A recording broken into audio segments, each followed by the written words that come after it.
Welcome to the Generally Spooky podcast. Welcome. I'm Kieran. I'm Eilidh. How are you doing?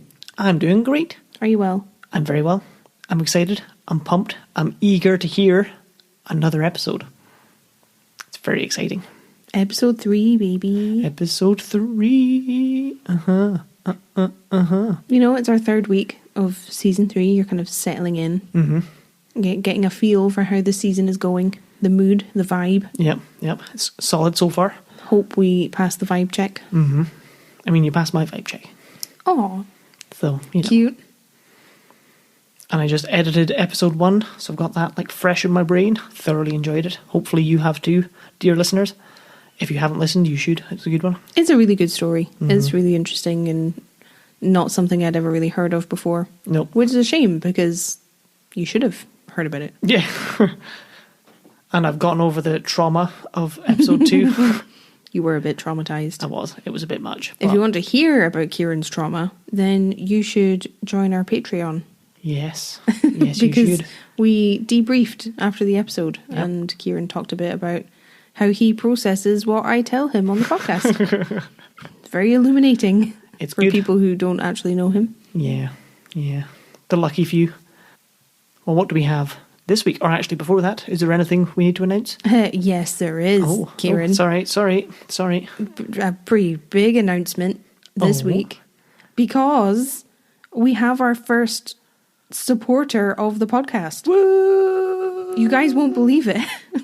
We talked last week about enjoying our Bird and Blend tea that I had bought in the Boxing Day sale. Their chocolate digestive tea is one of my favourites. I love it so much. I've loved it for ages, and I bought some, and I put a post up on our Instagram saying that we were drinking it because it's awesome. And Bird and Blend reached out to me, and now they're supporting the podcast. Yeah, now we're working together. And I can't really believe it. So a big thank you to Bird and Blend Tea. Yes, a round of applause around the microphone. There we go. Yes, they are supporting the podcast. There is a link pretty much everywhere you can find us. Mm-hmm. If you click on our Instagram bio, hopefully if you go on the website, it'll be there. There's a special link, and if you buy Bird and Blend tea using that link, then we get a small commission. Yep. So it's a great way to buy yourself something really, really nice and support the podcast while you do it. Yeah. Get yourself an excellent little cup of tea to drink while you listen. Chocolate digestive is top tier for me. It's my perfect cup of tea because I like strong and sweet. Yep. It's delicious. That's a black tea. I'm a pleb, so strong and sweet is the way to go. But you're more of a fruity herbal man. Yep. I'm more of a hipster, if you will. Mm-hmm. Mm-hmm. And we had some strawberry lemonade tea of theirs, which was amazing. I think that's their best seller. I would believe it. It was that good. I think it's the one that sells the most over on the website. It was very, very nice. Yeah. I will be posting a video of us trying that at some point. It's really tasty. But tonight, we're trying a couple of the pile of tea that they sent us to try. Because they have so many flavours, and there's so many that we had never tried before. So we're both trying a different one tonight. So Kieran, tell us what you brought. What tea? What have I brewed? I brewed some blueberry and peach tea, and it was really tasty. It was very satisfying because this was the one I'm trying is in a tea bag already, and the cup it was brewing in instantly went purple. Which it was so bright. Delighted me immensely. It started kind of a violet Beauregard blueberry colour. Yeah. Like they're really, really blue, but now looking at it, it's kind of like Ribena coloured. Yeah. I'd say. If you're in the UK. If you're not in the UK, I don't really know how else to describe it. Because it's exactly purple. The colour of Ribena. Yeah, it's a really, really deep purple. Yeah, and it's really tasty. And the smell was lovely and peachy. And the blueberry taste is really nice. Which is strange because it looks super blue and super purple. But when you opened up the bag, the peach is what you could smell. Yeah, you got a big smell of peach, which was delicious. And I'm just thoroughly enjoying it. It is really tasty. What about you, Eilidh? What do you have? Well, mine is a little bit more unusual because my tea is called birthday cake. Birthday cake? Birthday cake. And it's really, really good. I'm really, really enjoying it. I'm having it with milk because I can't help myself. But it has all kinds of nice things in it, including cake sprinkles, which I think is adorable. That is everything you need in your cup of tea. But what I really like about it is it's kind of, there's almond pieces in it. So it has that marzipan flavour, which just makes me think of Granny's house at Christmas, because she would make the Christmas cake and roll out all the marzipan. And that's what it's making me think of. So it's a very sweet, nostalgic cup of tea for me. Very unusual. And I'm having a good time. Very delicious. Thank you again, Bird and Blend. Thank you so much. You don't know what it means. You guys absolutely rock. It's just a little commission, but it goes a whole long way. It does. So if you'd like to support us, we really appreciate it if you could use our link. I think if you go to generallyspooky.com/tea or generallyspooky.com, you'll be able to find it. And we'll have it there. The website's undergoing some changes as of recording this right now. Yes. Because we have lots of things in the pipeline. Everything is changing, so it's all kind of... It's very difficult to say where you're going to be able to find things at the moment. The link is definitely in our Instagram bio. Yeah. If you click the link on our Instagram profile, it'll give you a whole list of boxes, and the tea one is at the very top. Yes. So it's really easy to find. And they're a great company to support. They care about the environment, they care about their customers. Love them to pieces. Love it. So thank you, Bird and Blend. Thank you. Any other news? Any other announcements today? I don't think so. Nope. Come join us on Patreon. We're having lots of fun. Links to that on Instagram and on the website and things. If you want mini episodes and a book club that you can't find anywhere else, then the Patreon is for you. Yeah, it is. And that's where we post our weekly blether, where it's just the two of us chatting. Yep. Unscripted, kind of unplanned. It's a good time. It's a good time. It's good fun. Well, with all that said, shall we roll the music and begin?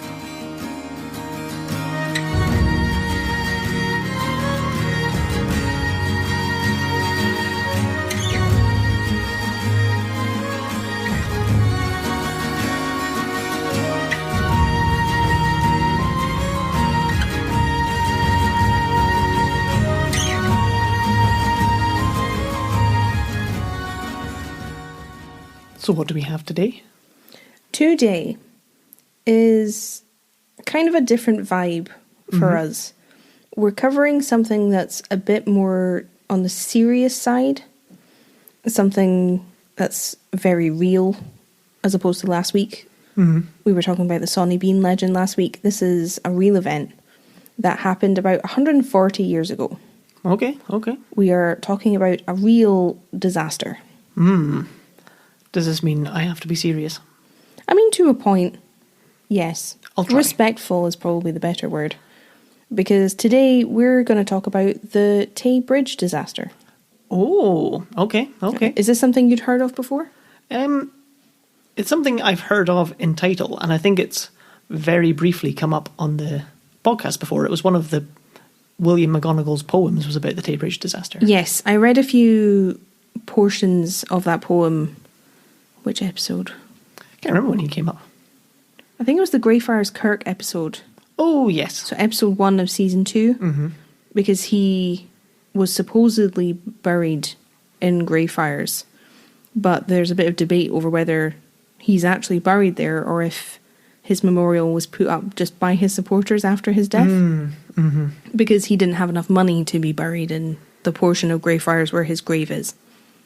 That does make sense. So, yeah, we've talked about him on the past, and we've talked about him on the podcast and his poem about the Tay Bridge disaster.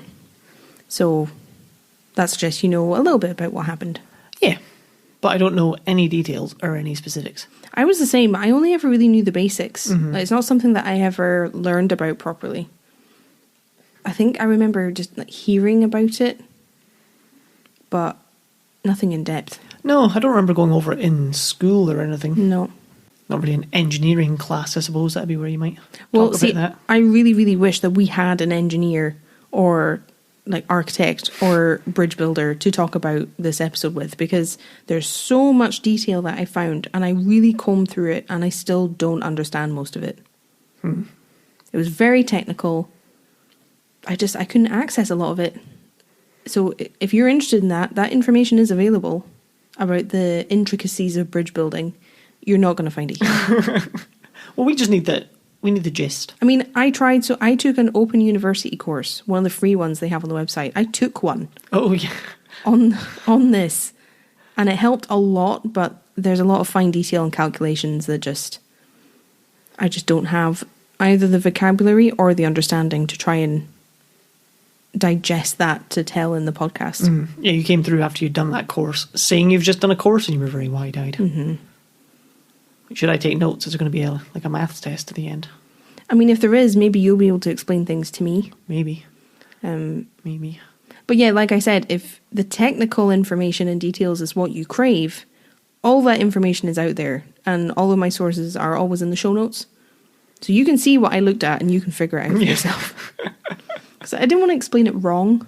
I feel like that's worse than being vague sometimes. Well, yeah, if it's a disaster, like this is how it happened, and then someone listens and goes, no, it's not. That's not even almost what happened. You don't feel like a lemon, do you? And by that same token, if I say things that are wrong, I love to hear it. Yes. Because I like to know. Mm-hmm. We appreciate corrections. But it's difficult for me to tell after we've recorded. Yes. So do get in touch. generallyspooky@gmail.com, or on Instagram, or in YouTube comments. And if you have a ghost story, you can send that over to generallyspooky@gmail.com. That's a good because idea. We will share it here. Yes, we will. We had a lot of fun reading out your listener ghost stories. Anyway, you'll be pleased to hear that we are finally not talking about King James VI. Aww, he's my favourite. Finally. So this disaster didn't happen in the 1600s? No, we're in a very different part of history today. Much later, much more recognisable to the time we're in today than the time of King James. And I'm effectively starting a countdown. Okay. Right now at the top of the episode. We are counting down to the 28th of December, 1879. Oh, okay. Because on the 28th of December, a mixture of just bad circumstances, usually unimportant decisions, and bad luck would all come together to cause one of the worst disasters in Scottish history. So we're going all the way back to the late 1700s. Oh, wow. So just under 100 years to go. Jeez, oh. And we're in the time of modernisation and lots of change. We've talked about this a bit before, but life, as people knew it, was disappearing in favour of industry. People were moving around to find more work. They were moving to cities because there was better money, supposedly. Not for everybody. Yeah. And this was the first time that it was sort of feasible to move goods across the country. Oh, okay. Which meant that you could sell to more people. Which meant you could make more money. It's one of those things I never think about not being able to do that. Exactly. And this all started with the canal system. Oh, yeah. The people were actually selling and moving goods using the canals before they were using railways. So companies would move goods, building materials, all kinds of stuff, which is what led to expansion. One of the biggest changes that came during this period that I'm talking about was the development of cast iron.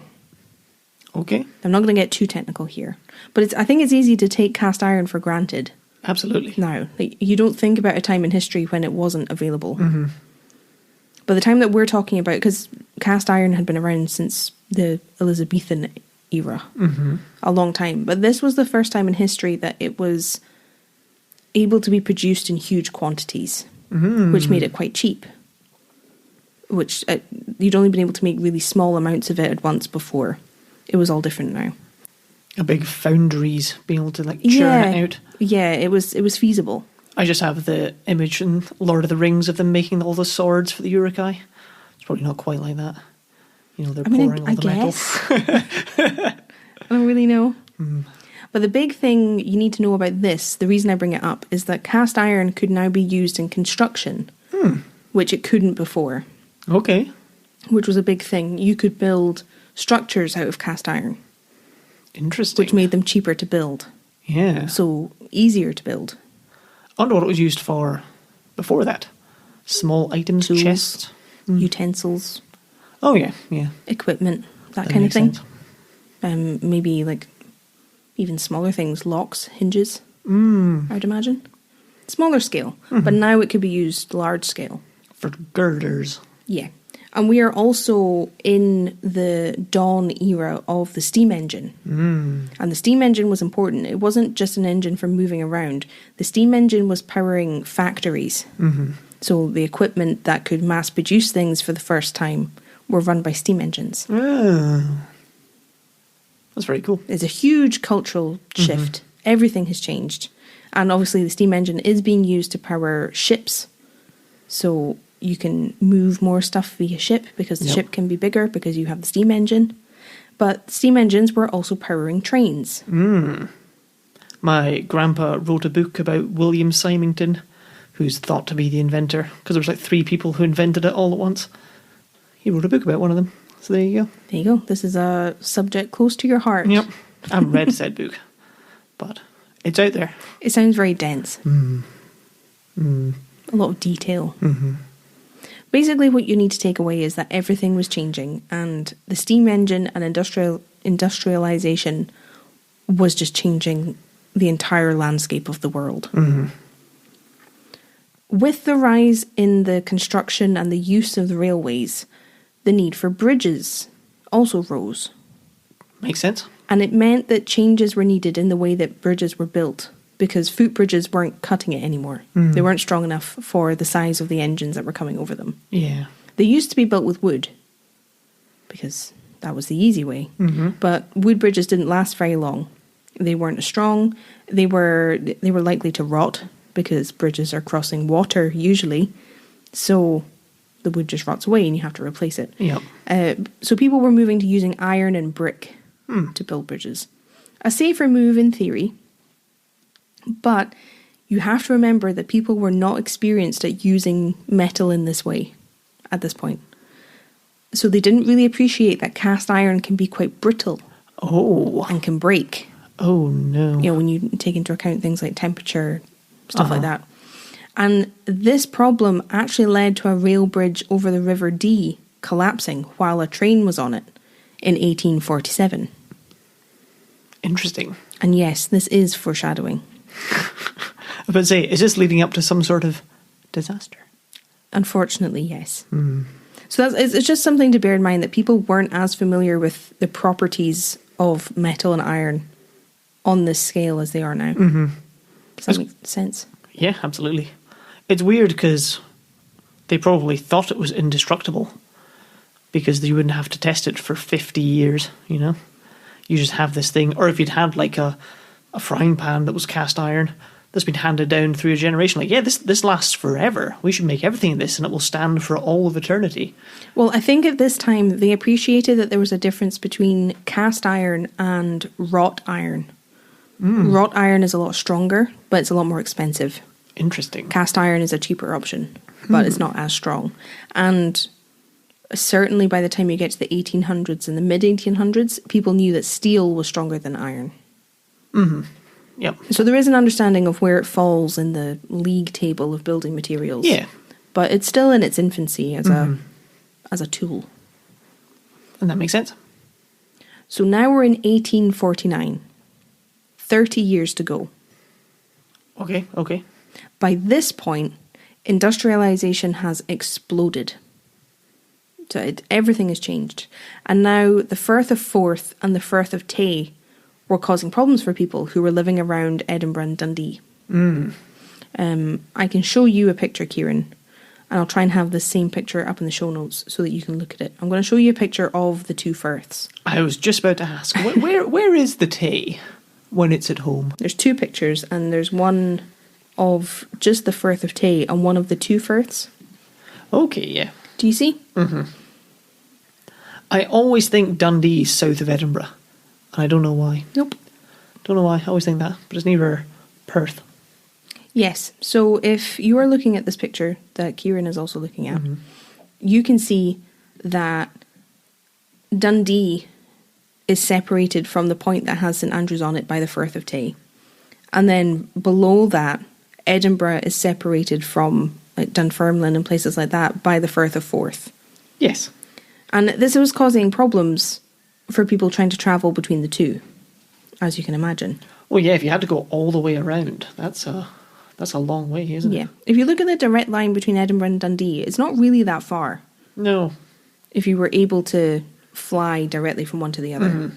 But there are the 2/4 in the way. And you couldn't go in a direct line like that very easily in 1849. Yes, that makes sense. You had two options if you wanted to go from Edinburgh to Dundee or vice versa. You could take the train, which was option number one, because the railway lines had popped up in loads of places, spanning loads of routes. Everyone was using the train. It was very efficient, and a lot of companies and businesses were moving their goods using freight trains. So there were lots of routes. But to do this, you had to go from Edinburgh via Stirling and Perth to get to Dundee.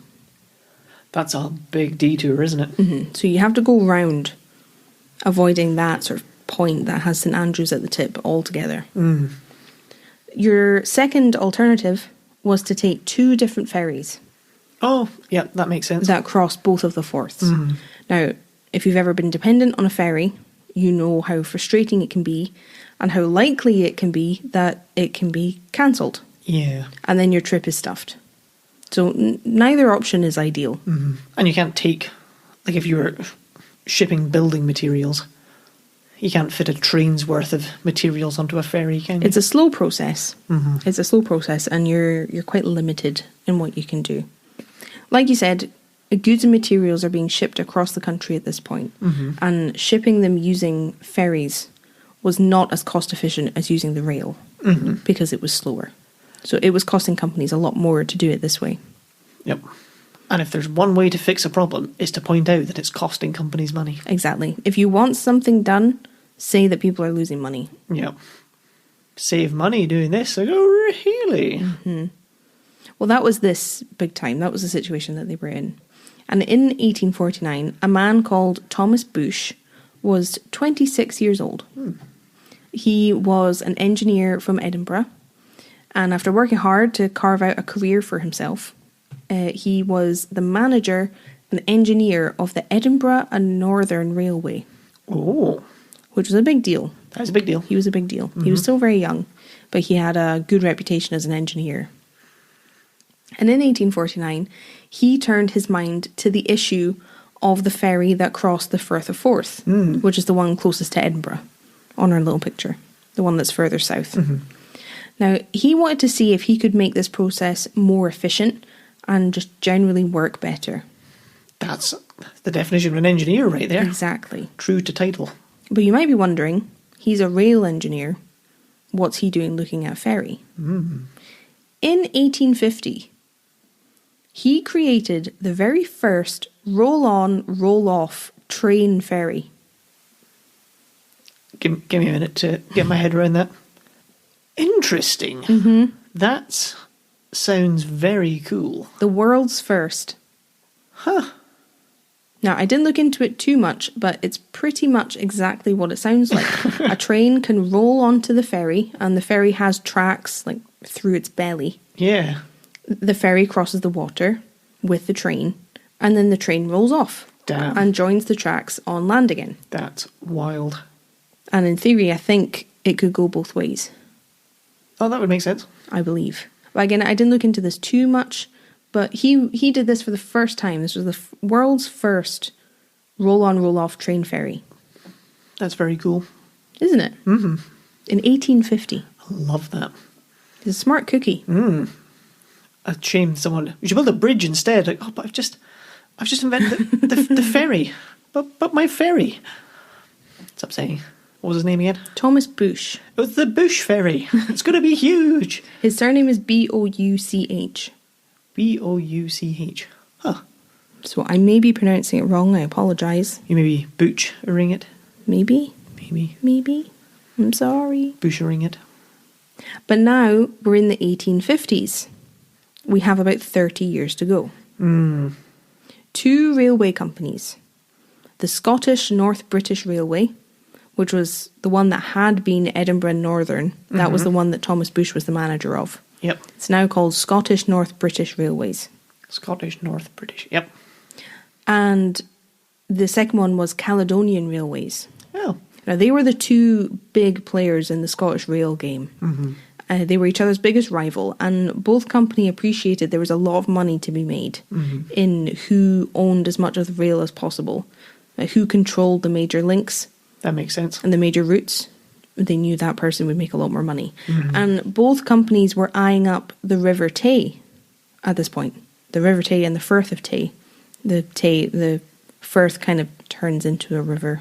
Yeah, I was wondering what a firth is. Or vice versa. It's difficult to explain. I'm not going to try because I'm going to sound stupid. No. Is it kind of the bit near the entrance? I'm not going to explain because I'll sound stupid. I have provided you with a visual aid. That is the best I can do. Yes. All I know is that it's basically where a river leads to the coast. Yep. Forthrightly. Pretty good, right? If anyone would like a husband, please come collect at 123 Internet Avenue. Stop selling me in the internet. It's okay. It's fine if you dox yourself. Anyway, like I was saying, both companies were eyeing up the River Tay and the Firth of Tay. Yes. Which is the one that runs south of Dundee. Yes. Because both of these companies knew that whoever managed to cross the Tay with rail first would make a buttload of money. Yeah. Because they could expand their routes, they could expand their company. It's a big deal. And they could charge everyone else who wants to use it. Exactly. That's pretty good. It's like Monopoly, really. Yeah. That's kind of how I imagine it. It's like buying up the Monopoly board. In 1854, Bush, who remember is the manager of Scottish North British Railway, he submitted plans to his bosses that he had drawn up for 2 bridges that he wanted to build. One of them crossing the Tay and the other one crossing the Forth. Shit. So he had plans, he knew how he wanted to do it. He's proposed, this is how we'll get it done. We can do it. It seems like a good idea. Go big or go home. They know that this is a thing that will bring them lots of money, so he's gone out and done the work. Yep. Big ass bridge. I like it. Yeah. But he was basically laughed out of the office. They told him that, quote, this was the most insane idea ever to be propounded.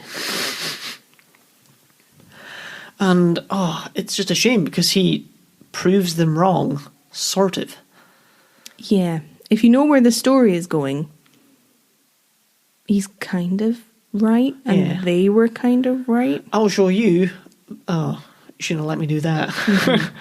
But, it was quite a harsh thing to say. That would be difficult to bounce back from. Yeah, absolutely. That you feel like you've had this idea and you've developed it, but someone just laughs fully in your face when you put it forward. Yeah. When he's sitting there going, I brought you train boats. That was me. From the man who brought you the train boat comes the train bridge. However, Bush ended up with the last laugh. Because in 1870, so a wee bit ahead, 16 years. And remember, it's only Westminster at this time. It's not the Scottish Parliament. Of course, yep. Parliament passed a bill which gave him permission to build a bridge over the Tay. Oh, shit. Which is a win. He was going to be the one to design and build it. Yeah. It's crazy he had to go all the way to Westminster. It was a long fight from what I read. Took a long time. Yeah. That was 16 years is a long time. Yeah.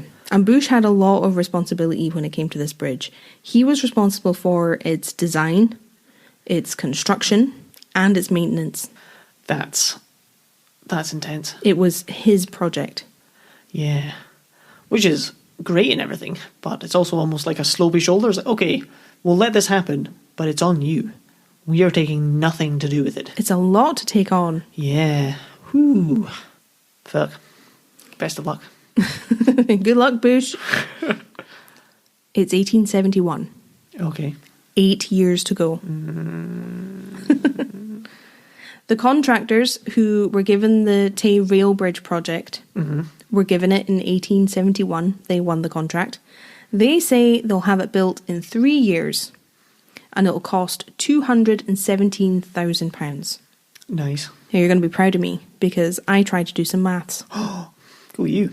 Now I believe that £100 in 1871 would be worth £12,550 today. That's intense. I have no idea if this is correct. There's an online tool you can use. I tried. I have no idea if that's correct because I have no way to verify. Yeah.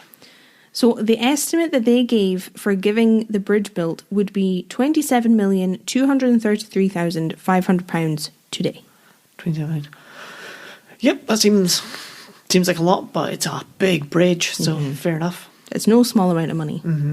But it's important to understand how major this project was going to be, which is why I kind of wanted to give you the figure to put you in mind of the scale that this was taking. The Tay Rail Bridge was going to be the biggest engineering project in the country. I believe it. It was a big deal. The part of the Tay that they were trying to cross with the bridge was about 1.5 miles wide. It's really close to Dundee. 1.5 miles of bridge. Well, the bridge itself was going to be 2 miles long. Oh, of course. Yep, that makes sense. Which was going to make the Tay Bridge the longest in the world. Damn. At the time it was being built. That's wild. The longest bridge in the world. Longest bridge in the world. In Scotland. Yeah, in Scotland. It's difficult to imagine things like that now. Yeah, it is, because it wouldn't seem worth it. I just can't imagine it being in Scotland. No. I wonder how long the current longest bridge in the world is. Well, Kieran. Oh. I actually looked into it and I have quite a lot of information for you, sir. That's nice. I was wondering. I'm not getting caught out with this shit again. Yeah. I figured you would ask. The longest bridge is the Danyang Kunshan Grand Bridge in China. It's easy for you to say. No, it isn't. It's part of the Beijing-Shanghai high-speed railway. Okay. And it was only finished in 2010. It's not that long ago. From the list that I looked at of all the longest bridges, most of them are in China, Taiwan, and Japan. Interesting. A couple further down the list are in Louisiana, in the States, but most of them are in China. It's quite big. The longest bridge in Europe is in Portugal. Oh. And it's 17 kilometres long, which is 10.5 miles. Yeah, that's hefty. Now, the Danyang Kunshan Bridge is 164 kilometres long. What? Almost 102 miles. What? How can that even... Oh, my days. That is mental. Mental. Isn't that wild? That is wild. I remember a little while ago in the news, they were floating an idea of building a bridge to France and to Ireland. Oh, yeah, because Boris Johnson's a twat. I think it was before Boris Johnson. He was the one who brought the idea forward. Oh, was he? Oh, was it when he was mayor? Because it was part of Brexit. Oh, yes, we'll have a bridge over to Northern Ireland. I will, you fuck. Oh, yeah, fuck.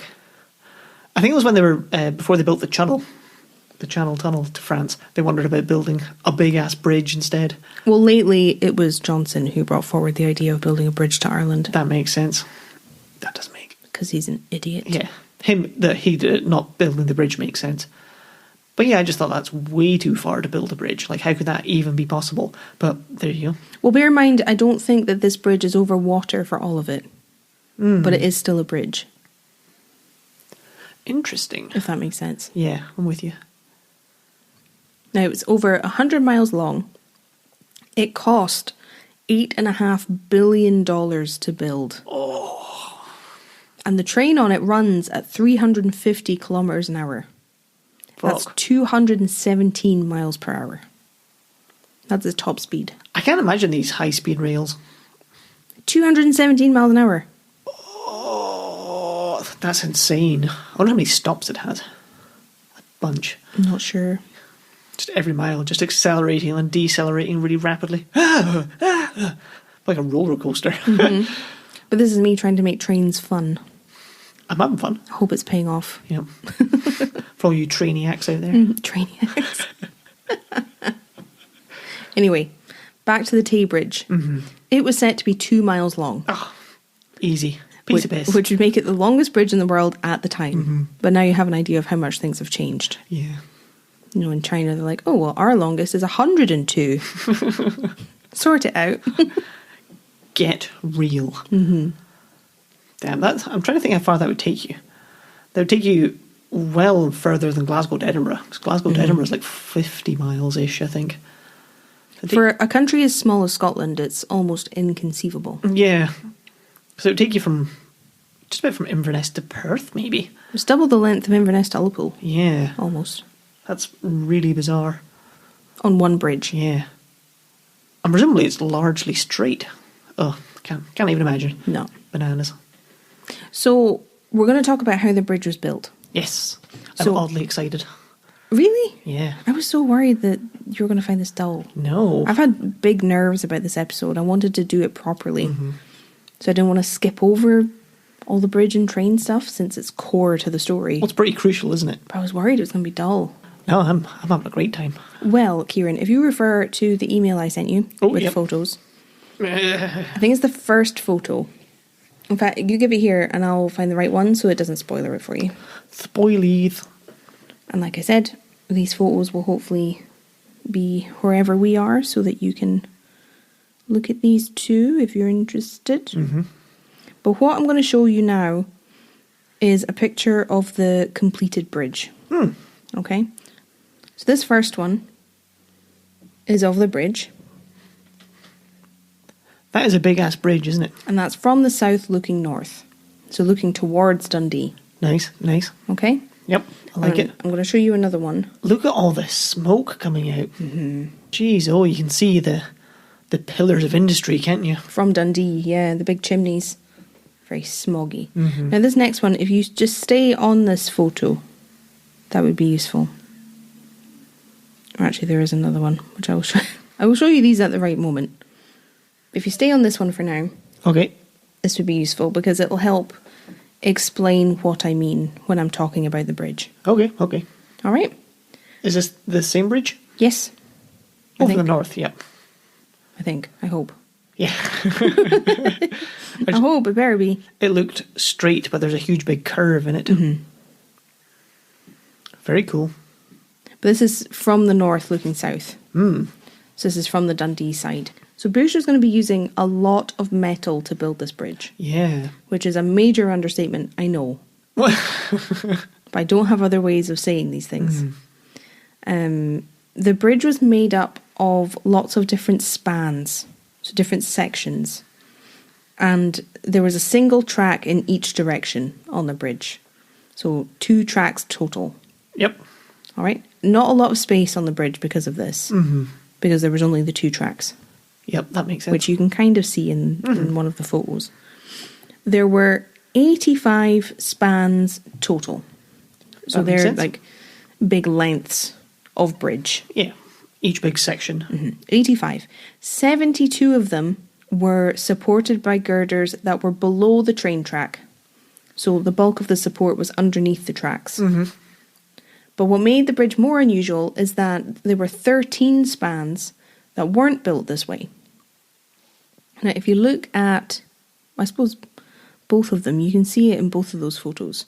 These 13 spans were different. They were in the middle. Yeah. The girders that were supporting the track were above it. It looks like the middle chunk of the bridge is just upside down. Yes, that's exactly what it looks like. The girders are above, not below. Now, if you give me your phone, I just zoomed in. Whoop. there's a photo that better illustrates what I mean. If you'd all hand in your phones, those of you who are listening. Just give it here, I'll find it. I just don't want you to spoiler what I'm going to talk about later by looking at the other photos. This is it. So basically, in this section, these 13 spans, the train would run through a mini tunnel of metal girders Yeah. instead of on top of them. Yep, I think that makes sense. Does that make sense? And the reason that they did this was because they had to meet guidelines for clearance under the bridge. Yep. So that ships, boats could all pass under it safely with their tall masts. Well, because it looks really weird because the bridge is entirely flat. Like it's raised, if you haven't looked at the photo, it's raised up at the end and then there's one height all the way over.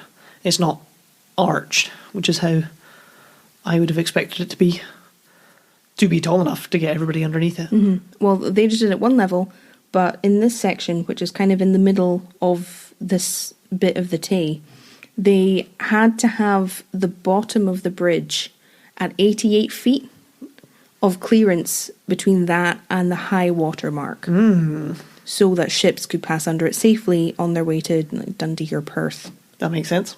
And these ships had big tall masts at the time, so they needed this height.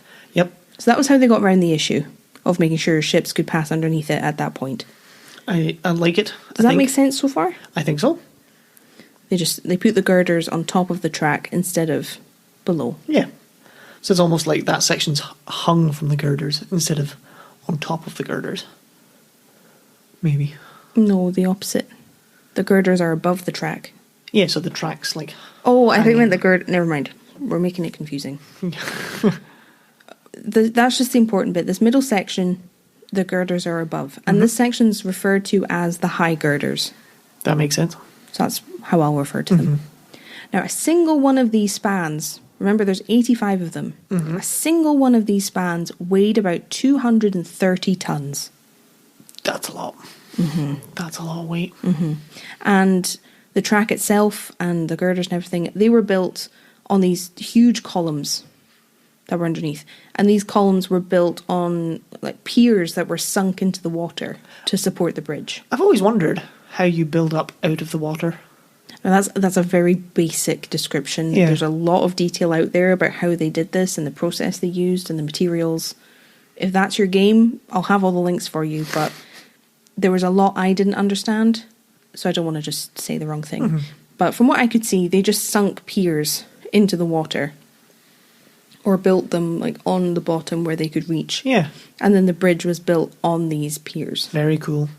Now, laying these piers could be quite dangerous because there was lots of steps, there was lots of metal columns, they had to sink things and they had to extract water to build and then put the water back, all kinds of stuff. In 1875, 6 workers were killed after an accident in this process, which basically meant that they were rushed with a whole load of water and mud. Oh. And it killed them.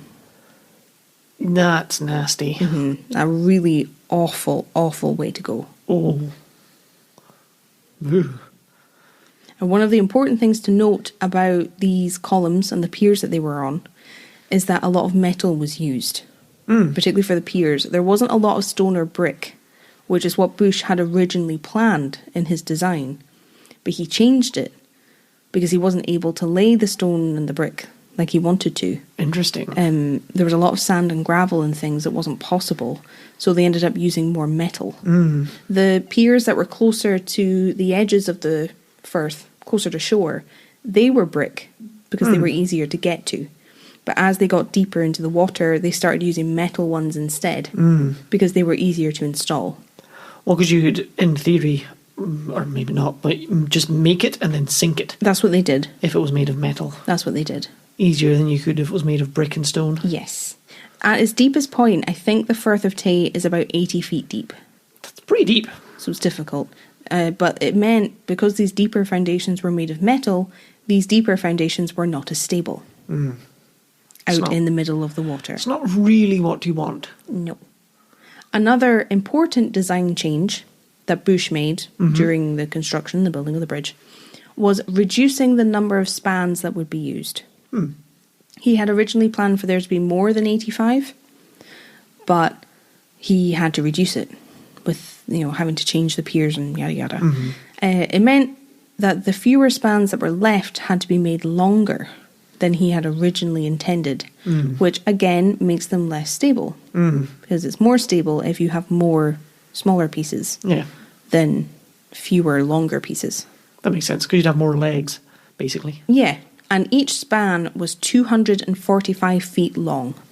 I know it's difficult to imagine, but this is just to give you an idea. A flavour. Yes.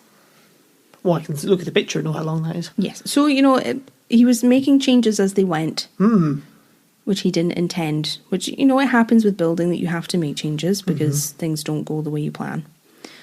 And while everyone was really excited that the bridge was going to be built, like everyone thought it was a great idea, it was going to make things so much easier, when the details of Bush's design started getting out and people started finding out about it, they didn't think it was designed well. And there was a lot of concern that it wasn't going to be stable from what they had heard of the design.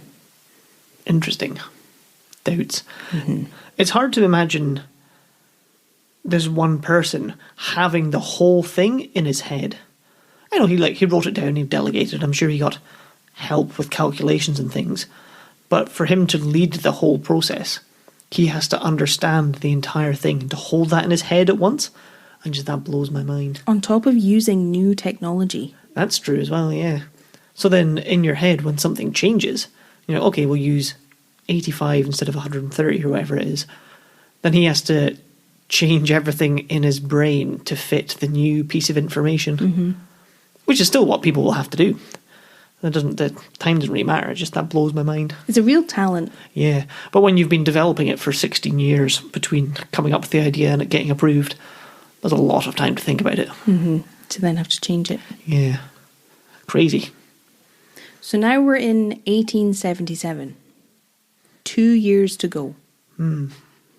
Progress has been slower than was promised, but the Tay Bridge is slowly going up by this point. It's been in construction for 6 years by 1877, when it was supposed to be finished in 3. But like I said, that's pretty common on any construction job, I feel like. Pretty standard, yeah. It never goes to plan. And a big reason for the delay was the amount of changes that had to be made to the design. Yeah. Because they couldn't carry on building when everything had to be changed. So that was unforeseen. The changes were made. The bridge is going up. In February of that year, 1877, the weather was particularly bad. Very windy. It's not what you want. This was happening at the point that the high girders were being lifted and placed onto the bridge. Definitely not what you want. So that section I was talking about, the metal tunnel, where the girders are higher than the rest, this is what they were installing. A strong gale blasted the bridge, and it actually blew some of the high girders off the bridge, along with some of the workers' shacks which had been built in them while they were constructing the bridge. Now, one worker was killed in this accident, but they managed to fix everything afterwards. Everything was put back into place, and it was like nothing happened. I was thinking, well, it's windy because it's not connected at the end. Like, it's one thing being windy if it's connected at both ends, but if you've just got a point that's out in the middle, it's gonna catch the wind, isn't it? A few months later, in September 1877, the Tay Rail Bridge was crossed for the very first time. Ooh. So it's not that one point anymore. It's a complete route. Yep, You can go from one side to the other. Hooray. Now, the directors of the railway company, Scottish and North British Rail, they were given the honour of crossing the bridge for the first time. And I'm sure they were very pleased, because this was going to make them a hell of a lot of money. Thrilled. Naturally. February 1878. 22 months to go. A man called Major General Hutchinson was the chief inspecting officer for railways across the board, not just one railway company. He was the chief inspector for them all. Damn. He was called to inspect the Tay Bridge. That was his job.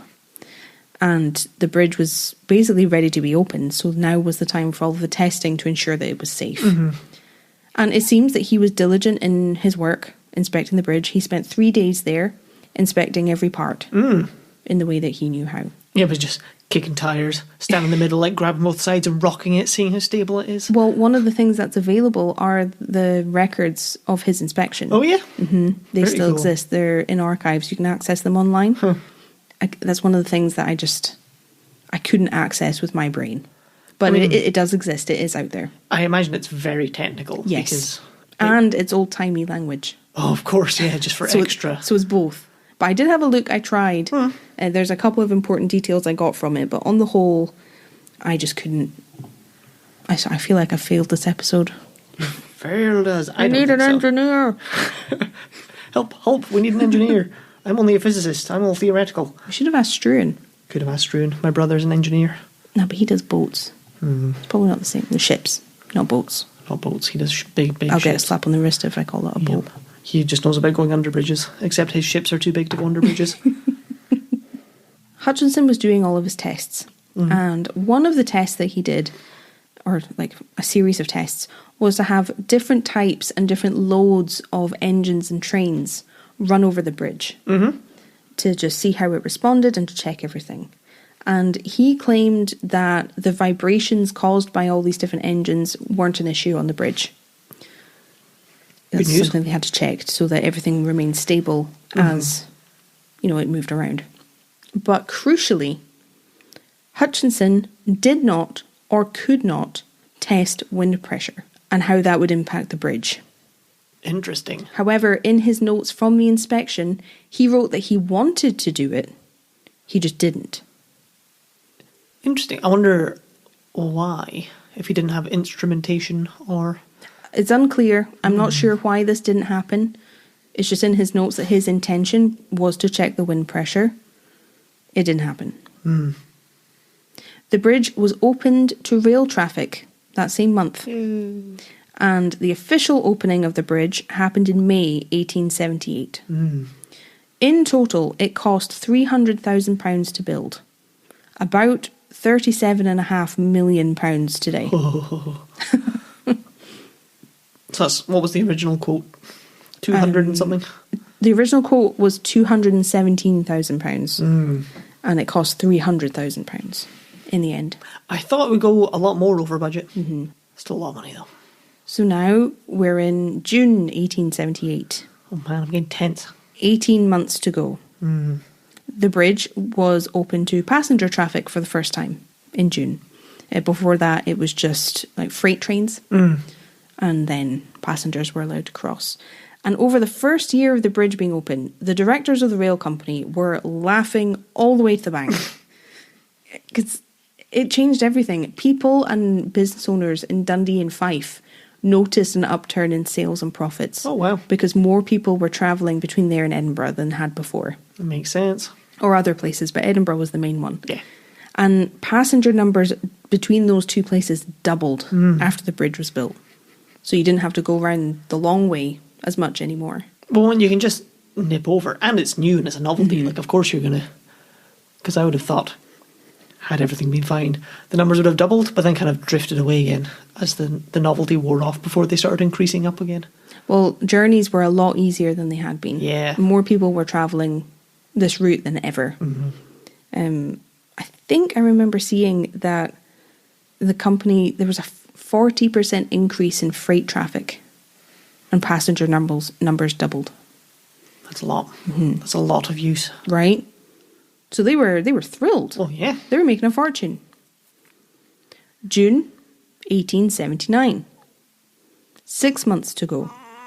Oh. In June, Queen Victoria herself was a passenger in a train that crossed the Tay Bridge. Now, I know that probably wouldn't be as big a deal now if Queenie crossed a bridge in a train. But this was Queen Victoria. It's a different time. The royals were just seen differently, much more reverently than now. It was a huge moment. It was a huge moment for the people who had built the bridge, a huge moment for the people of Dundee, because it's a subject of pride that the Queen has come and crossed the bridge, the longest bridge in the world that's built outside Dundee. It's pretty cool. It's major. And this was a huge moment for Thomas Bush, because he was knighted for building the Tay Bridge by Queen Victoria that same month, just after she had gone on the bridge. He was knighted, a significant reward for all his hard work. Absolutely. He was recognised for his brilliance and his commitment to progress, because this is another step forward for industry and modernisation. Absolutely. They've crossed the Tay. Well deserved, all things accounted for up till then. Now remember, this was also just the beginning for Bush, because he was scheduled to design and build the fourth bridge too, remember? Oh, yeah.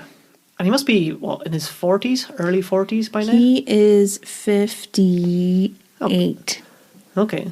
at this point. So life is good. I know, eh? You've been knighted, the Queen went on your bridge, everyone's stoked on you.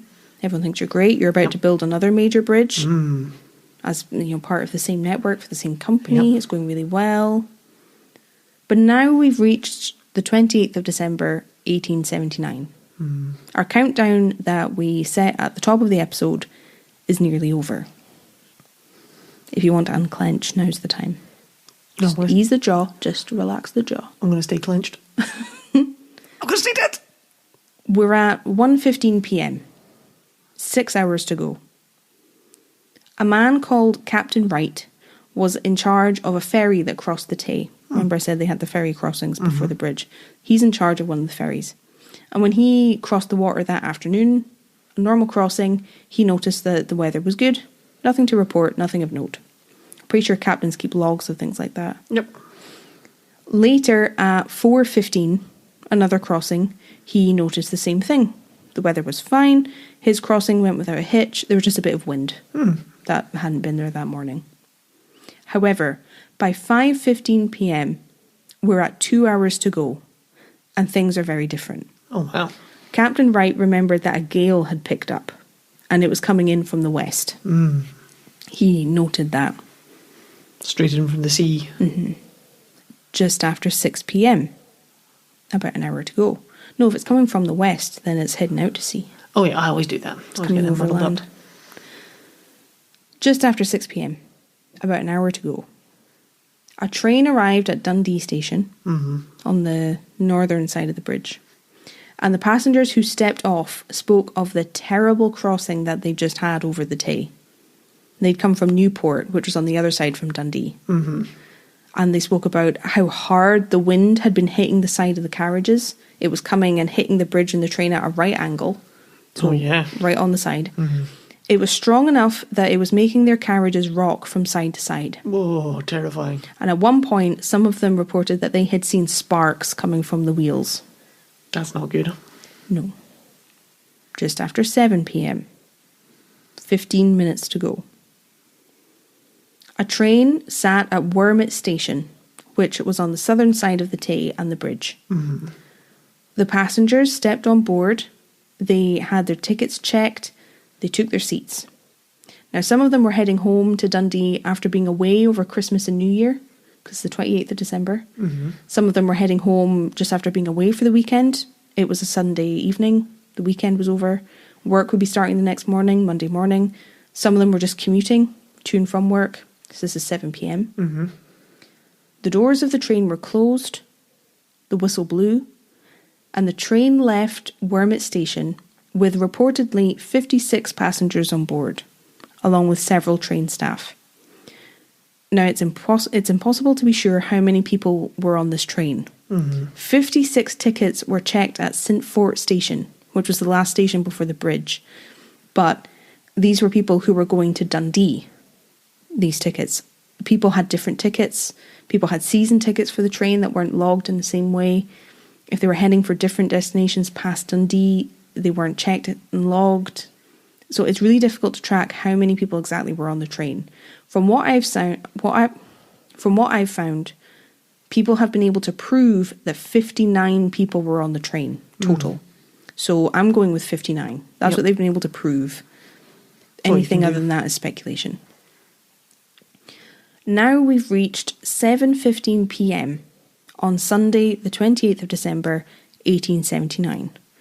And our countdown is over. The train set out onto the bridge and into the dark. And the staff at the station reported later how they watched the lights of the train disappear. The gale that Captain Wright had noticed was now battering the bridge at that right angle that I told you about, from the west. It was reportedly a Beaufort Force 10 or 11 gale. Oh. Now, I assume you have the context to know what that means. I do. We're going to get into it. But this was blowing down the length of the Firth and hitting the bridge. Mentally strong winds. Yeah. I had a rough idea, so I looked into it a bit more. So if you have no idea what I'm talking about, please don't worry, I'm about to explain. But Kieran is very wide-eyed right now. So I know he knows what I'm talking about. But I'll get into it. The Beaufort Scale, I think is how you say it, BEAUFORT, is the scale that the Met Office use. So the Met Office are the people who track the weather in the UK. They use it to measure how strong wind is, and they base it on how it affects the sea or the water. So if you are working at sea, if you are on the sea, you pay attention to the Beaufort Scale, that tells you how strong a storm is. Yep. Am I right? Yep. 0 to 5 on this scale is fairly mild. 0 to 5 is anything up to a fresh breeze. That's how they describe it. And bodies of water that are affected by anything 0 to 5 might have anything up to moderate waves, according to the official scale. This is not my vocabulary. 6 to 9 on the scale would be a strong breeze to a strong gale. and waves would be rough and high. 10 to 11 on the Beaufort Scale are described like this: storm, violent storm, and very high waves. 12 is the only number higher on this scale, and you use a 12 when you are describing a hurricane with, quote, phenomenal waves. At 10 or 11 on the scale, you'll find wind speeds between 55 and 72 miles per hour. That's fast. Which is 48 to 63 knots, if you're being technical, because that's the term you use at sea. Yep. But I can't grasp knots. I'm not familiar with that system, so I thought miles per hour would be helpful. Yeah, absolutely. So how are you feeling hearing that the bridge is subject to a 10 or 11 gale? Tense. Frightened. What do you know of this? I know that is incredibly windy. I don't think I've ever been on the sea above like a 5. I don't even think at a 5, because I've sailed and stuff when I was younger. Kieran is very familiar with the water and sailing. Yep. I am part fish. He is part fish, which also means you're part cannibal. Oh no. Just a point of contention. Just throwing it out there. Bring cannibals into this. Hashtag expose Kieran. Kieran the cannibal. Yeah, that's some crazy weather. That's stay in your house weather. Like you're certainly not going out in a boat, and you certainly shouldn't be going on a bridge. Now, I actually went the extra mile this week, and I decided to ask your dad. My dad, not the reader's dads. No, I'm afraid I didn't reach out to all of your dads. I'm sorry. Tell them I say hi, but I haven't spoken to them. No, I reached out to Kieran's dad this week. Yep. Just to get his point of view, because he was a fisherman for a long time. He's lived on the sea almost his entire life. He knows it extremely well. I wanted to know what he thought about a 10 or 11 gale. Basically, I wanted to know if he knew what it would be like. And not only was he able to tell me what it would be like, he told me about being out on a boat during a 10 or 11 gale. I don't know if I want to hear the story. So I'll tell you what he told me. Please do. And I'm hoping if you're listening to this will just give you an idea of what the conditions were really like on the 28th of December. I feel like this will help you understand how this could have happened. Or at least I hope it's helpful. I asked your dad if he had ever experienced a 10 or 11 gale. And this is what he told me. I'm hoping you will interject with some details to explain. I can try. At points. He said, I have, but in inshore waters in Loch Broom during the Klondike. So do you want to explain the Klondike? I can. The Klondike was a period in the 80s when the Klondikers, which were a Russian factory ship, were fishing in Scotland. And they were great big herring fishers, I think. They basically scooped up all the fish and then processed them on board and took them back to Russia and other places. So it was all these giant kind of big factory ships were in and around Loch Broom, which is at Ullapool. And that's quite a sheltered bay, really. Kind of like in the Firth and stuff, except it's even smaller. So a force 10 would still be crazy, but there's quite a lot of like hills and stuff around, so it wouldn't be the full force of being like in the middle of the ocean. Well, here's what he had to say about this gale in this sheltered bay surrounded by giant hills. The wind was blowing over 130 miles per hour. Oh my days. The local boats either hung by the stern from the pier or they ran ashore. Several pursers broke anchor and went ashore too. A Romanian factory ship got blown through a fish farm and then blown ashore. That's not good, is it? Kieran looks like he's just peed his pants. Yeah. Why was he... How could you even be at sea in that? I don't even know. You're going to have to ask him. I'll This is just ask what him. he told me. He turned to a kite. He went on. Shore Street, that's the front street on the shore in Ullapool, as you would expect. Shore Street was flooded, and the salmon from the farm were washed ashore. I was stuck punching up and down the loch on our 50-foot fishing boat, Windsor, with nowhere to anchor and no space at the pier. That was a long night. Oh. He also said, I've been out in a severe gale 9 in open water, and that was bloody scary too. I can imagine. Oh. Now, what was funny, to kind of lift the mood, was he was talking about how all the salmon from the fish farm got washed ashore in Ullapool, And he was really mad that he was stuck on the boat because everyone in Ullapool were taking their wheelbarrows down to Shore Street and whisking away the salmon. That I've heard, yeah. He called it Ullapool's version of Whiskey Galore. Yeah. And we might do a mini episode on Whiskey Galore. That'd be fun. If you're interested in hearing more. It's a good story. I would look it up. Now, I asked him to tell me a bit more about what the wind and the waves would be like, what they were like when he was out in it, to get an idea of what the Tay would be like. And he said, when the Romanian went ashore, the big ship, the harbour master asked me to go and see. I tried to get through the Narrows, but couldn't. So do you want to explain what he means by that? If you go up Lochbroom, there's the Narrows, where the water narrows, because there's two kind of like jutting bits of land, and you kind of have to zigzag through them slightly. You have to do it fairly carefully if you're in a big boat, because it gets a lot shallower there. So you have to stick to the middle, kind of like going under the bridge, which would be quite difficult if it was 130 mile an hour winds. Mm-hmm. So he couldn't get through. Yeah. This is where you might want to clench, Kieran. The boat was burying completely underwater, and the waves were covering the wheelhouse. I got halfway and she stopped dead, then started going backwards. Oh, no. That was probably the worst. Windsor went back, then sideways, and rolled so far I thought I was dead. She lay on her side, and I just shut my eyes. Bogue. And he finished off answering my question by saying, I love boats because they've always saved me. Well, that's true. Now, I can't even begin to imagine what that would feel like. Yeah. He said that he's been overboard twice, he's been sunk once, but this night was the one that he remembers. This was the scariest. Yeah. Oh, God. I can't even. Yeah. Going backwards as well. I don't know if that's because it was so buoyant, so it like ploughed in forwards and then just got shot backwards. Not sure. Then with the wind.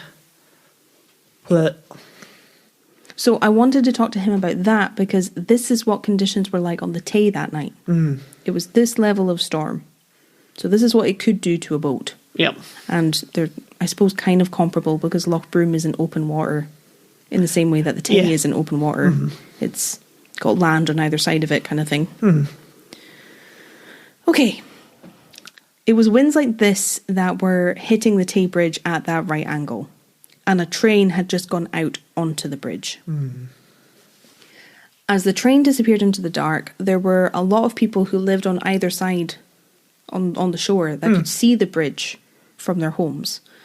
People at the station could see the bridge. People in Wormit, which was a village on the banks of the Tay, that's where the station was, where the trains just left.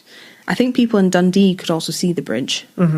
Just like from their kitchen windows and stuff like that, from their gardens.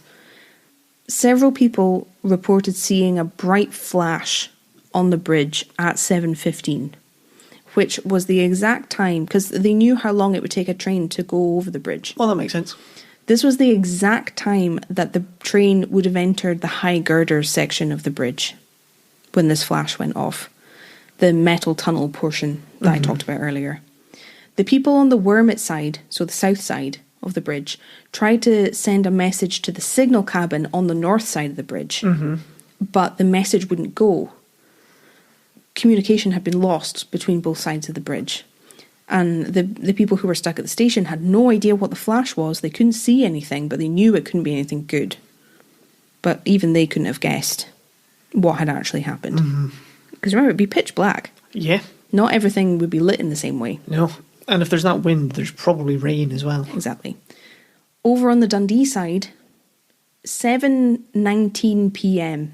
came and went with no sign of the train. Now, it was supposed to pass by them at 7:19 p.m. exactly. So that's how they knew where the train would be on the bridge. Everything was timed. They knew. Yep.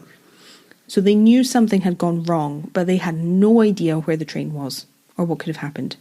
Now, their first response was to message the Wormit side of the bridge, but that was when they realised the communication lines were gone. And like, even at this point, I don't think they would have assumed the bridge had collapsed. Why would you? Your first thought would probably be that the telegraph lines are down. Yeah. Because it's really windy and really wild. That's what you would think. But they had to go and figure out what was going on. So a man called James Roberts, who worked at the station and with the tracks and everything. He was chosen to go out onto the bridge to find out what had happened. Oh, a bit reluctantly. I cannot imagine being that man. I know. I can think of few worse jobs than that. Yeah, being the short straw. Because it's still windy. You get blown off. So he had to walk out onto the bridge in this gale. And reportedly at times he had to crawl along this bridge because he could not stand up. I would believe it. And he's just out in the middle of the Tay in almost pitch black. Now, he managed to make it to where the low girders gave way to the high girders, but James wasn't able to go any further. And this is because the entire high girder section of the bridge was gone. The whole thing. Oh, fuck. The entire middle section of the Tay Bridge had fallen into the water below, taking the train with it. So that's 13 spans. Each one is 245 feet, which is 3,185 feet of bridge, 970 metres. Now, I do have a photo I'd like to show you at this point to show you what James saw. Actually, I have two. Bear with me, I'm sorry. Quite alright. So there's two. And I suppose you could just look at all the photos now that you know what happens. But that's the first one. Jesus. And if you look through the photos, you can look at all the ones I've sent you now. It's incredibly eerie to look at because the bottom of the columns that support the bridge, the bits that are made of stronger stuff, they largely survived. They're still in the water. But the metal columns and the entire track, girders, everything on top is completely gone. There's just a whole section out in the middle of the bridge that just looks like it's been lifted out.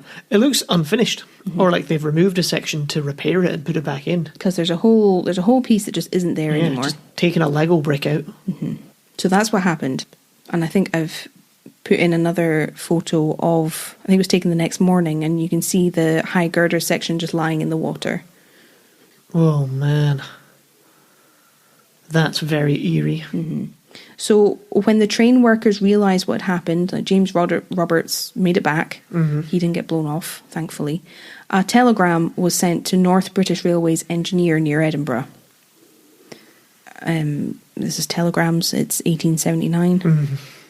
And it read, "Terrible accident on bridge, one or more high girders blown down. I'm not sure as to the safety of last train down from Edinburgh. Will advise further as soon as can be obtained." So they had no idea what happened. They just knew that the bridge had collapsed.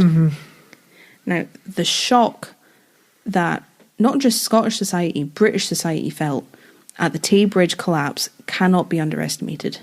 Everyone was horrified, as people would be now, because you'd never imagine that it's actually going to happen. No, absolutely not. Not when it's the peak of engineering and everything. This was a great achievement. This was a mark of modernity, and it collapsed with people on the bridge. Now, I'm not sure exactly when the rescue operation started, because I couldn't find whether the boats had gone out that night or not. Because if it's that dangerous, they're not going to be able to. Yeah, I doubt they would have had to wait till it passed. Well, exactly. Or at least till, morning. Yeah. Because you can't see. There's wreckage in the water. You could be endangering more life. Well, that's just it. You take a boat out and then crash into the fallen bit of bridge. Exactly. So I'm not sure when it actually started. What I do know is that there was a rescue operation, but there were no survivors. I didn't think there would be. None. Which is awful. It's really, really heavy. On the 29th of December, so this is the day after, the first of the victims were recovered from the water. And over the next few days, a lot of the victims would be found as they washed up, unfortunately. That's what happens. Sometimes it takes a couple of days if someone's drowned until you find them. Yeah. However, from what I got differing information, but only 46 of the 59 people known to be on board were ever found. Some of them were never recovered. Yeah. And there's lots of stories and details about some of the victims who were on the train. But the overwhelming thing about all of them is that they were startlingly normal and were doing things that people would be doing on a train today. So some of them were travelling to or from visiting their family, caring for elderly relatives, some of them.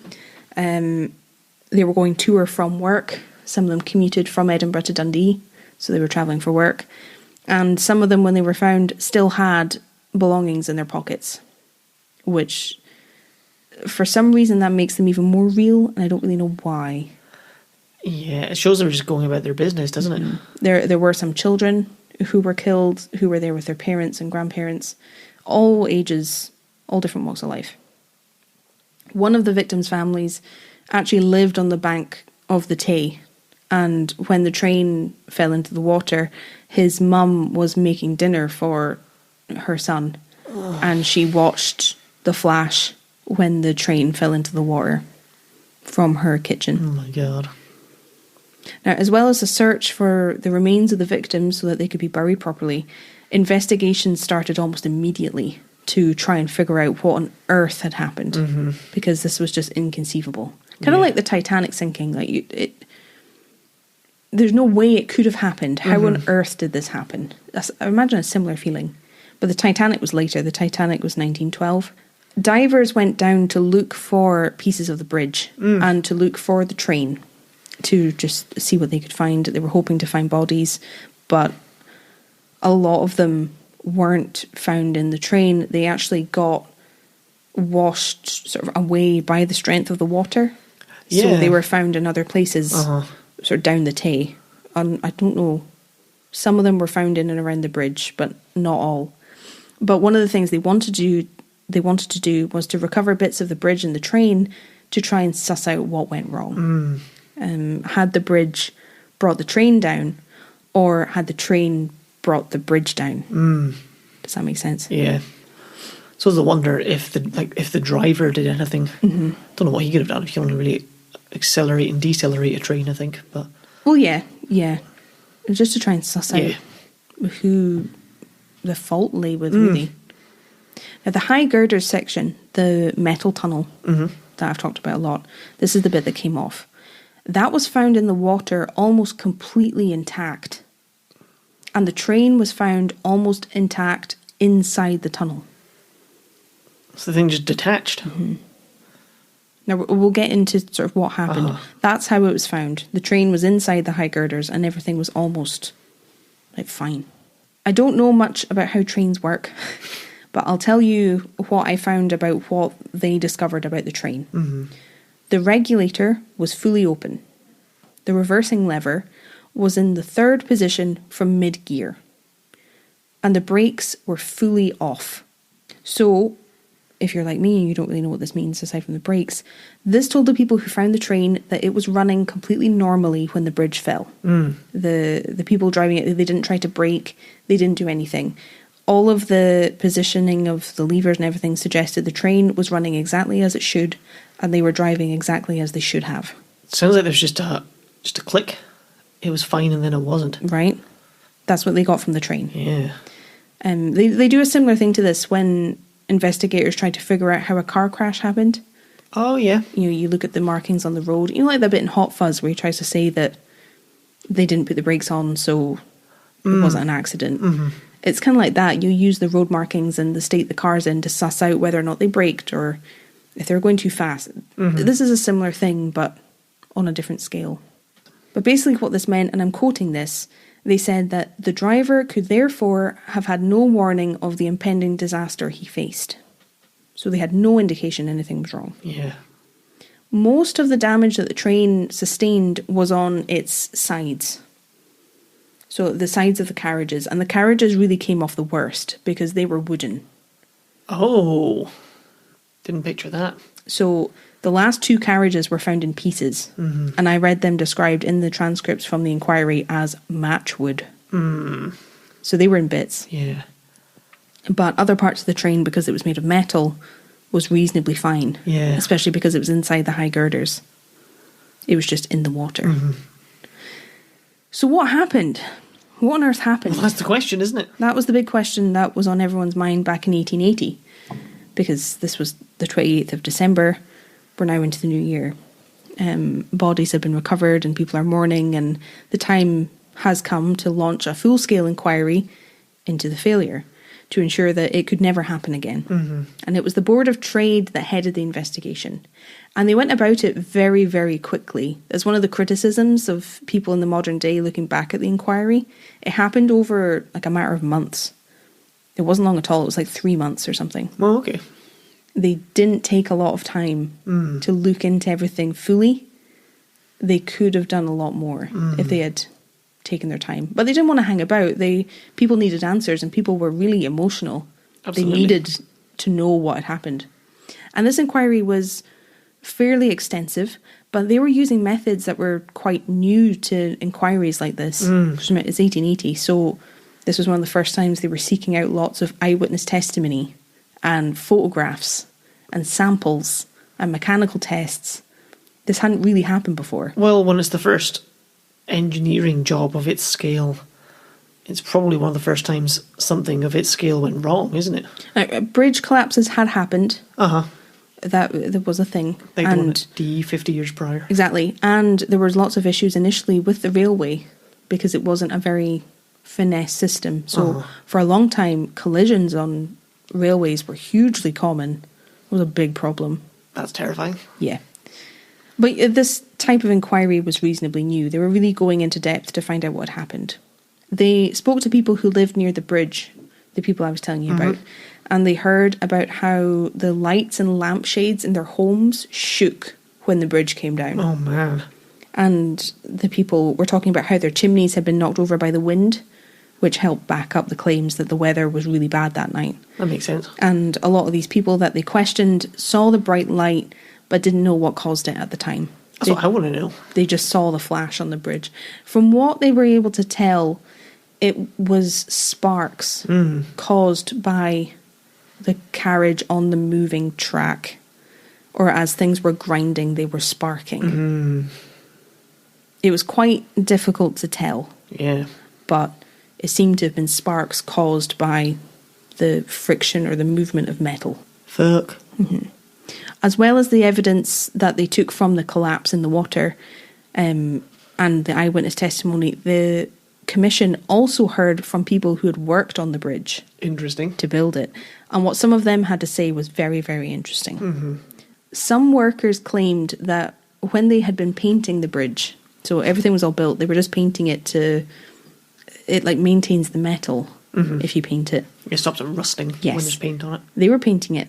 And when they were up there painting, up in like the high girders, there was an awful lot of motion that they could feel. And they described it as being, what was it? It was like wobbly motion, like horizontal and vertical. It was bobbing like up and down a lot. Interesting. In like bad weather, which they noticed. Yeah. And they noticed it in windy weather, but they also noticed it when trains were coming over. It moved an awful lot. That's interesting. There is a certain amount of movement in these things. There is. They account for that because that's what stops it from snapping. Yeah. But they noted there was a lot of motion.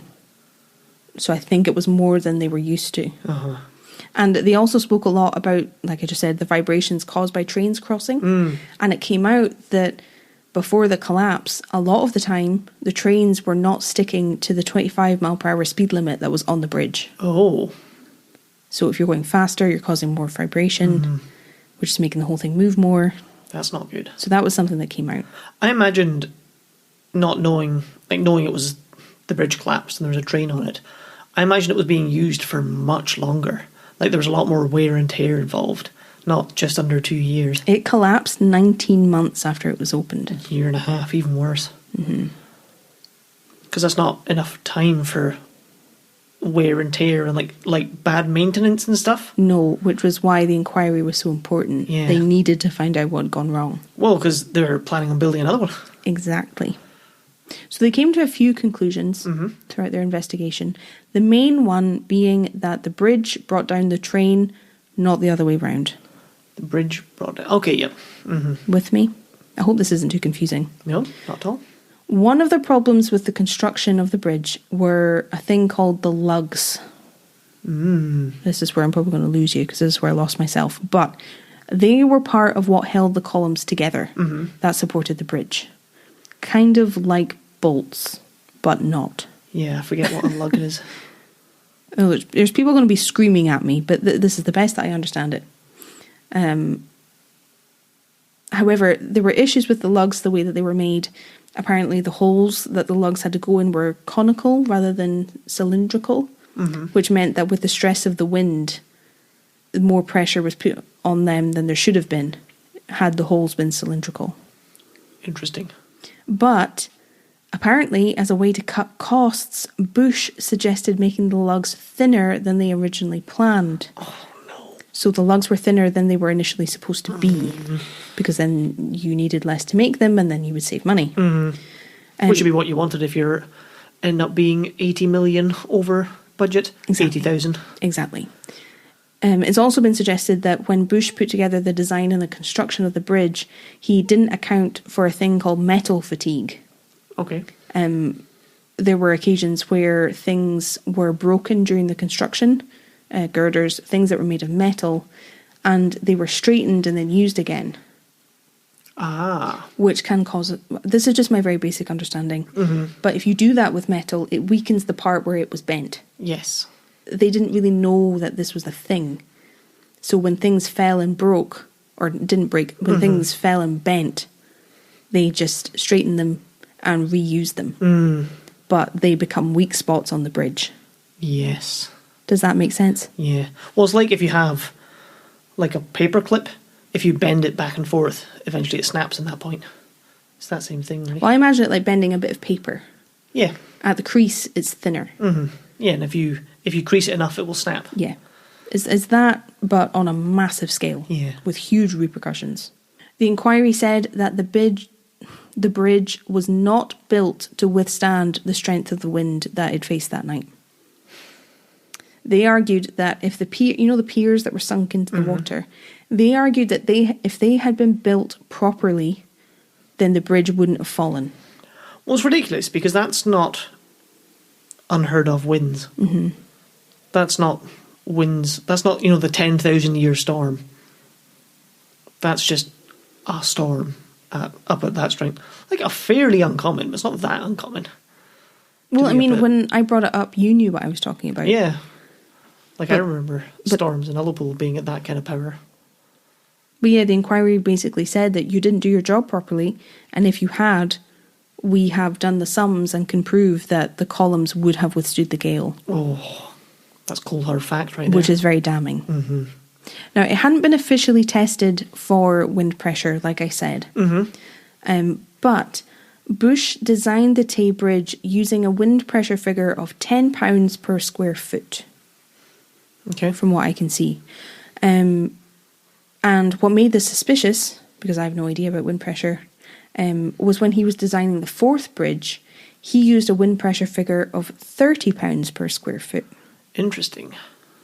So it seems like he didn't account for wind hitting the bridge like that. Yeah. Which is a pretty core thing to worry about. When it's 2 miles long and the spans are as long as they are. Yeah, across water. Got to think about that wind. But remember I said Hutchinson didn't test for wind pressure. Yes. He was let off the hook because in his document he said he was going to. So he didn't face any blame. Crazy. Even though he didn't do the test. Wow. Because he could prove that he intended to do the test. So I don't know what the circumstances were that he didn't, but that was enough for him to be absolved of blame. Yeah, that's crazy. Because he was the inspector. Yeah, that's true. He signed off on it. I wonder if you need like a good bit of wind to do the test, and it was a very calm day. Maybe. I really don't know. I'd be interested if anybody does know. Yeah. Just because then that was I was going to do it, but it wasn't windy enough, so I physically couldn't do it. Well, see, because if that's the case, then he knows that it's something that needs to be checked, but he couldn't check it. Yeah. Which would technically absolve him of blame. Well, yeah, because it's still like you leave a footnote like this still needs to be checked. Yeah. Generally. So is it still his responsibility if he's left that in his report? Yeah. Probably for someone else to pick up. And then it never was. Like I'm not I'm not totally against him having his blame absolved. No, but it does depend on the circumstances of why that test wasn't done. Yeah, if he just, like, had an extended lunch break instead. Because I have no idea. Yeah. The inquiry also suggested that the quality of the materials that had been used were not up to par. We're talking nuts and bolts, like down to the iron itself. When they tested it, they showed that a lot of the pieces, parts, and the metal had a lot of imperfections in it, that meant that they shouldn't have been used, and they were. Interesting. So you can see it stacking up. Yeah. As you can imagine, Sir Thomas Bush, had a lot to say in response to all of this. I was wondering what his crack's going to be. Because he's not looking good. No. He was responsible for the bridge's design, its construction, and its maintenance. Everything's at his door. Now, Bush was convinced that the fault hadn't been with the bridge that night. He claimed that the reason the bridge had come down was because a second-class carriage from the train had derailed, had caught on a girder and had ripped the bridge apart, and with it being windy, it came down. Maybe. And this is I think it's the kink in the rail theory for what happened. But the inquiry didn't buy it. Yeah. In the end, they blamed him almost entirely for what had happened. And it was absolutely damning for him because this was his whole reputation. Because remember, he had designed the fourth bridge. It was still set to be built when the Tay Bridge collapsed. Yep. This is his entire livelihood. And in a move that, was completely necessary, his design was completely abandoned for the fourth bridge. He had nothing to do with it anymore. Good. 2 new engineers were brought on board. One of them was called Sir Benjamin Baker. They were taken on to redesign completely and build the fourth rail bridge, sorry. Now, Baker didn't hold back when he was asked for his opinion on what had caused the collapse of the Tay Bridge. He said it wasn't the wind at all, it was the bridge's poor design that did it. And a point that strengthened his argument was when the train itself was lifted from the water, a lot of the windows were still intact. The windows hadn't been blown out. So the wind pressure can't have been that high. Got you. Which put the blame firmly on Bush's design. Yeah. Not on the wind. Or not solely on the wind. Oh, no. Well, yeah, because you can't blame the wind when it's within the realm of possibility. It's not like 300 miles an hour. Now, Bush died on the 30th of October, 1880. Less than a year after the disaster. Oh, man. And just a few months after the inquiry ended. His claimed that his health took a serious decline after the disaster and he never recovered. Because he was only 58 when he died. Yeah. And his reputation was in tatters. All of the bridges that he had built in the past, because there had been a few, they were all examined, reinforced. Some of them were rebuilt. And that would be hugely embarrassing. Yeah. You're a professional and you were a success. You were knighted. And now you have the teacher checking your work. And that's embarrassing. That is embarrassing. Especially after the deaths of all these people. I know. Well, I'm not surprised he blames. I'm not surprised he blames the train. Because how could you just stand up and be like, this is my fault? All these people died because I cut corners. It's the right thing to do, but... I don't know many people who'd be able to. No, because that's horrendous. Yeah. To fully accept that it's your fault that they died. Nearly 60 people. Yeah. Maybe more. Crazy. So the inquiry came to their conclusion. They blamed Bush. And life had to move on. Even though this disaster absolutely rocked the area. Because so many people knew the people who had died. And it's happening right on your doorstep. It has a huge mental impact on you. And you're seeing the bridge every day. But the new Tay Bridge was built just beside the remains of the first. And some of the pieces of the collapsed bridge were even used in the new one. Certain pieces that were deemed safe. Yeah. The engine of the train that fell was in such good condition when they recovered it that it was reused in a different train and was referred to affectionately as the Diver. That's really weird. I don't quite know how I feel about it. I mean, it's fair enough, really. It's thrifty. Well, I guess it's, in its own way, I guess it's a symbol of kind of hope and moving on. Perseverance. That we're doing this anyway. We're moving forward. I don't know. I don't know how I feel about it. Weird. It's very weird. Now, the new bridge that they built had the height lowered. So instead of being 88 feet from the high water mark, it was 77 feet. And it had a double track, not a single. So it was wider. So the base was wider, which would make it more stable. Yep, I think so. And the testing that they had to go through on this bridge was unbelievable. It was so strict and thorough. They did everything and rethought everything and doubled down on everything. Approval for this bridge was given in 1881. So the year after the inquiry, 2 years after the collapse. And it was built and open by 1887. Wow. Talk about back on the horse. There was no ceremony. There was an official opening ceremony for the first one. This one opened with nothing. It just one day it was open to the public and that was it. It wouldn't be right. No, there'd be some bad juju doing that, wouldn't there? It was a really quick turnaround. And one of the reasons that they were able to build it so quickly was, you know, in the picture I showed you, you can still see the bottom of some of the columns. They were able to work from them.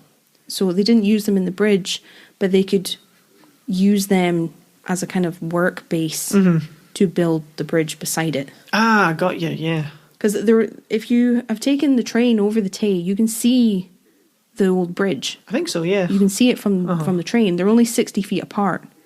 And they were able to use, there was some kind of hydraulic system that they could use because they had a solid foundation to work from to build the second bridge.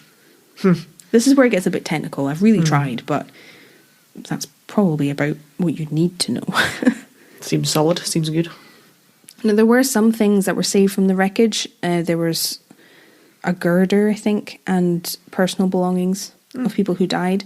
They were on display in McManus Galleries in Dundee. Oh, wow. And sort of a spookier edge to the story is some people have reported hearing screams of passengers at night on the anniversary of the disaster from out on the water. Grim. And I think that legend's been on the go since it happened. Pretty much. Makes sense. A memorial was built to commemorate the disaster and remember the people who died. There was a lot of hoo-ha over who was going to be named on the stones. Oh. Because like I said, they struggled to confirm who exactly was on the train. So it's the name of the 59 people that they've confirmed that are on the stones. Fair. On the edge of the Tay. Looking at interviews, that's what they thought seemed right. Because they can't prove anyone else. No. And that's reasonable. And the Tay Bridge disaster changed the way that bridges have been built since. Yeah. Wind pressure tests are a huge part of the testing process for every bridge. They have to be done, they have to be thorough. And like we said at the top, William McGonagall wrote a poem about the Tay Bridge disaster. And if you don't know, he's known famously as the world's worst poet. Yep. So enjoy that poem at your leisure. Yep. Eilidh reads it or part of it, in the Greyfriars Kirkyard episode. I do. Season 2, episode 1. If you are interested in hearing that. All of that is the story of the Tay Bridge disaster. Well, that was a journey. A train trip, if you will. My mouth is so dry. Good job. That was very well put together. Did it make sense? Yes. Good. That's all I could hope for. There was a bridge, it collapsed with a train on. If I had just said that, you would have shot me. Yep. You just said, is that it? Yeah, that's all I understand. I've tried so hard. An hour and 3/4 and that's it? Is it really that long? Oh my word. Good one. I'm so sorry if you're still here. You probably have things to do. You have places you need to be. Trains to catch. Oh, don't. It's too spooky. I know, it's going to be a bit iffy, like going over the Tay Bridge. So if you get the train to Edinburgh, I think you go that way. Well, it depends which one, I suppose. I don't think I've ever been over the rail bridge over the Tay. I'm not sure. You can just any bridge. I've never gotten the train to Dundee. Because Perth to Edinburgh doesn't go over the Tay. I don't think. Interesting. I don't think, anyway. I could be wrong. I'm not sure. Let me know if I am wrong. pleased to hear it. But yeah, it's... I don't know, I feel like more people should learn about it. Yeah. But maybe we were just raised in the wrong place. Like maybe you do learn more about it if you live closer to Dundee. Oh, that's true, eh? You probably... Because it doesn't affect the Highlands particularly. Well, not anymore, not in the same way. No. It was talked about really widely at the time, but... Yeah. You know, it's that way that as time passes, it becomes less significant, unfortunately, when it's something that should absolutely be remembered and talked about. Maybe it is more common in schools down that way. Quite possibly, I would believe it. Especially because you can see where the bridge was. Well, yeah. Well, it's very heavy and it's a very sad story, but I hope you enjoyed the episode, and I hope you've gone away, or you're going to go away, having learned something you didn't know before. Yep. And if you need comforting, get yourself some Bird and Blends tea to drink. Oh my god. It's not the time for a plug at all. No. So for now, we are going to head over to Patreon and discuss the episode. Yes, we are. So if you're interested in hearing that, head over to Patreon and come join us. Yep. But for now, we will speak to you next week. We will. Bye. Bye.